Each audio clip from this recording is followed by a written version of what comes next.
to our website at ksje.com/support. This is 90.9 FM, KSJE, Farmington, New Mexico. KSJE is supported by San Juan Regional Medical Center, your community hospital with a rich heritage that dates back to before New Mexico was a state. We've been improving the health of the Four Corners since 1910.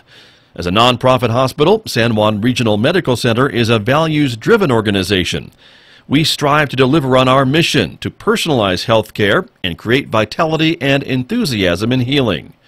We are here for you when you need us, offering a comprehensive range of inpatient, outpatient, and emergency care services.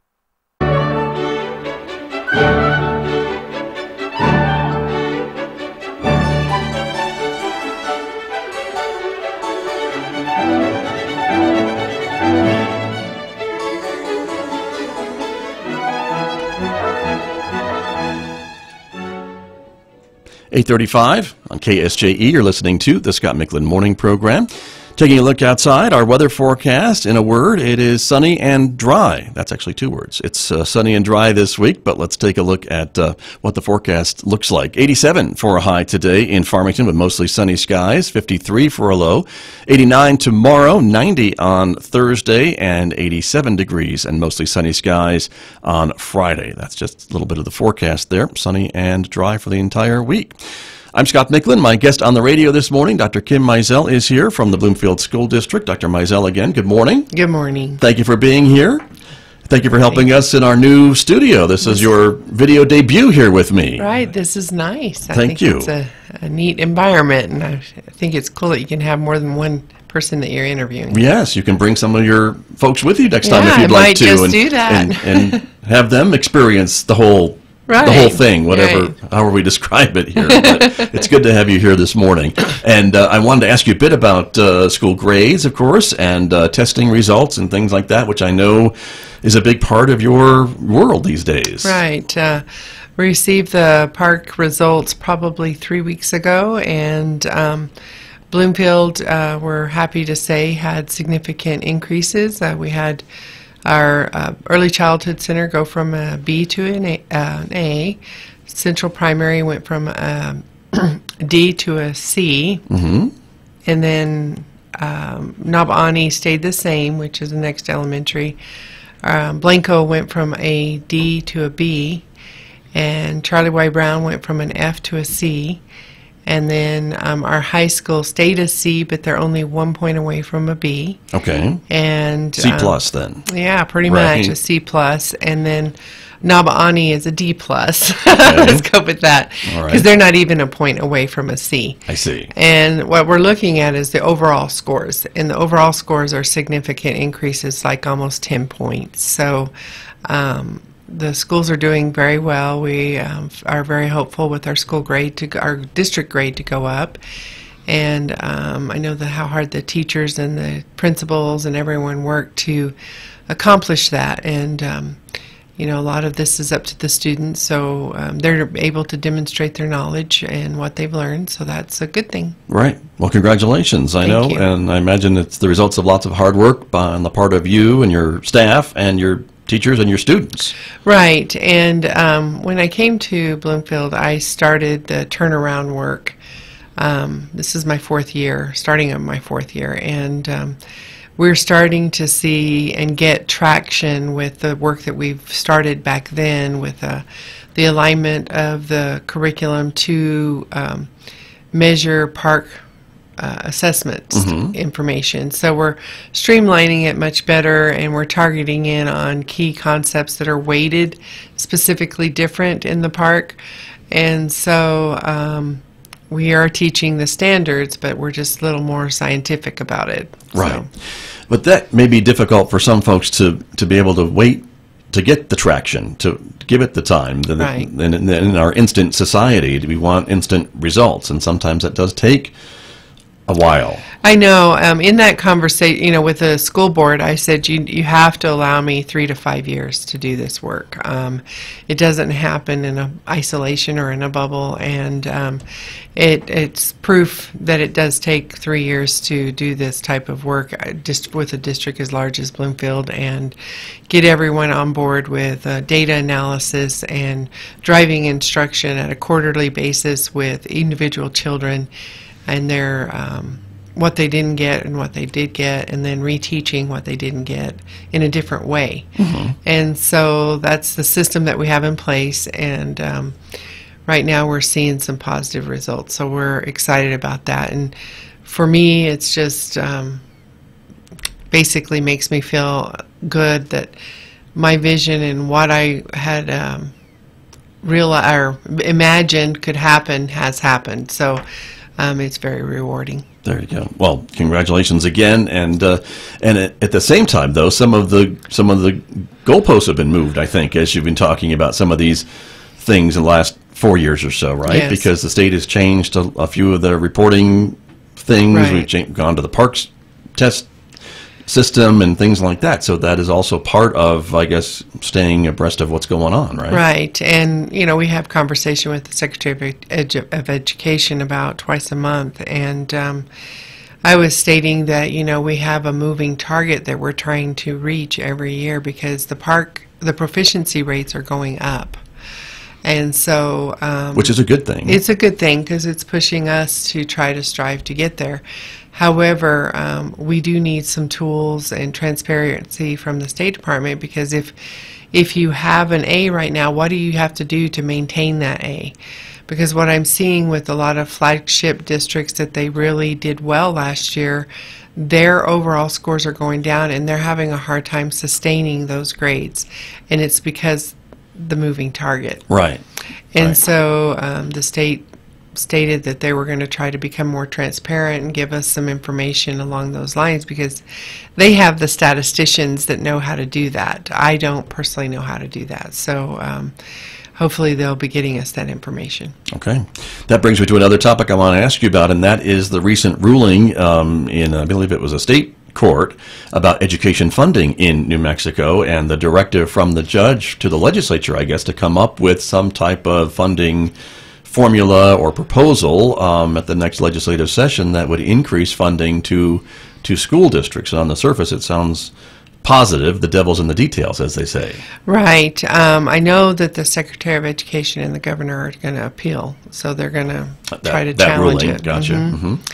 But if it were to go through, in the initial calculations of what they were saying, what it would mean to districts if that money were to get to us, it was about $4 million for Bloomfield, which is a significant amount of money, which would help us in many ways to help at-risk children, to do some higher level interventions with children, and provide us the opportunity to do some innovative things. So I'm hopeful, right. But also with that, when you are required by a court system to distribute the money differently, with that you lose some of your autonomy as a district. So that means it's heavily controlled and regulated by the state. It wouldn't just be a bag of money on your doorstep that says, here you go. No. It would be, here's this money's for this program, this money's maybe for this program, et cetera, et cetera. Right. So, the local control component I'm concerned about. Mm-hmm. Because if we were just to get $4 million, I can manage that and do a lot with students and help families and community members with their children. But if it's a controlled scenario and they have specific requirements that are not attainable, then it's not something that's exciting to get, because you're just working 3 times harder for the money. Right. So, yeah. And you would use it differently than perhaps maybe another district would use $4 million differently. Right. That's the same size as Bloomfield with the same number of students, perhaps. That's why local control is important. Every district has their issues. Farmington's issues are not Bloomfield's issues. Just a significant example, Farmington has a lot more revenue than we do, so they have the capacity to do some amazing things. whereas Bloomfield doesn't have near the amount of revenue that they have. So that impacts us as far as bonding capacity. There's a lot of things, but and also our demographics are very different.